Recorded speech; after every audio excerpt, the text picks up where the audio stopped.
Hey, welcome back to Frank's Favorite Foods, where I'm always cooking up a good time. This is the channel where I teach you how to make restaurant quality food at home. This is 50/50 Maryland crab soup. This delicious combination is a mixture of Maryland cream of crab and Maryland red crab soup. Can't decide which crab soup to have? Why not both? Subscribe to the channel by hitting the subscription button, then the notifications bell so you don't miss a single episode. And as always, you'll find the full recipe in the description below. All right, let's get started by mincing up 1/3 of a cup of celery. It's really important that the vegetables are minced. This soup is creamy and smooth, so you really don't want big chunks of veggies floating around in it. Next, I'm going to prepare some yellow onion in the same manner as the celery.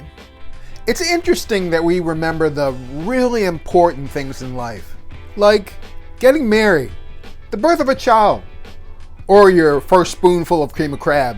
I first tried cream of crab in Ocean City, Maryland, at the now defunct 1,400-seat Phillips restaurant. Once you're done mincing the onions, repeat the same step with the shallots. I had never tasted anything like cream of crab soup before, and as a young chef, I knew this was something I wanted to recreate. In this soup pot, I've combined the minced veggies with 3/4 of a stick of butter. Add 1 bay leaf. Saute the veggies on medium heat until tender. This should take about 6 to 7 minutes. Stir continuously to avoid burning. Next, we'll be adding all-purpose flour. Thoroughly combine the butter and flour and cook for about 2 minutes. The next step is gradually adding equal parts chicken stock and whole milk. At this point, you'll want to introduce a whisk just to make sure that everything is thoroughly incorporated.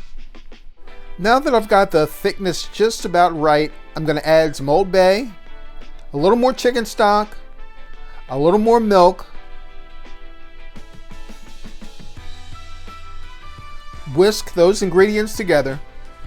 We're going to finish it off with the addition of a little bit of heavy cream and dry sherry. Taste your soup for seasoning. I need a little more Old Bay. Who saw that coming?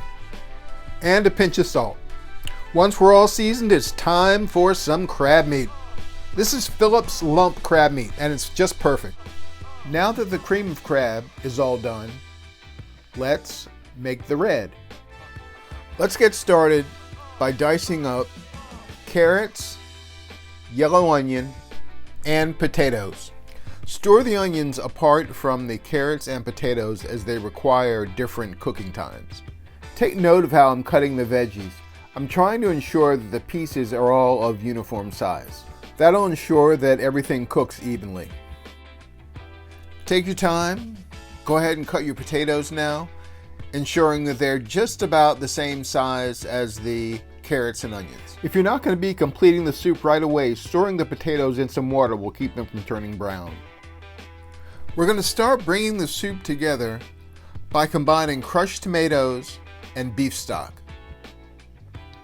The carrots and potatoes will require the most cooking time, so we'll go ahead and add them first. Cook the potatoes and the carrots for just about 10 minutes. Add 1 bay leaf, Old Bay seasoning,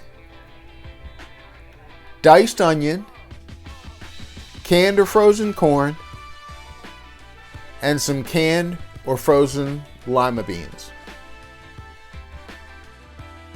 Let everything cook on a slow rolling boil for about 10 minutes. The only thing left to do is add our crab meat.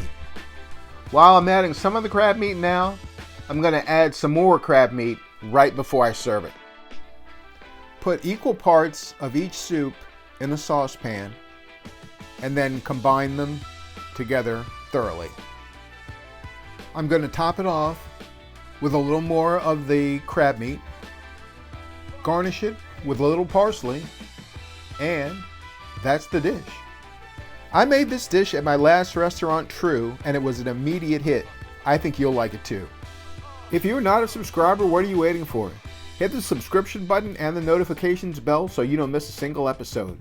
I really appreciate you taking the time to watch, and I'll see you really soon.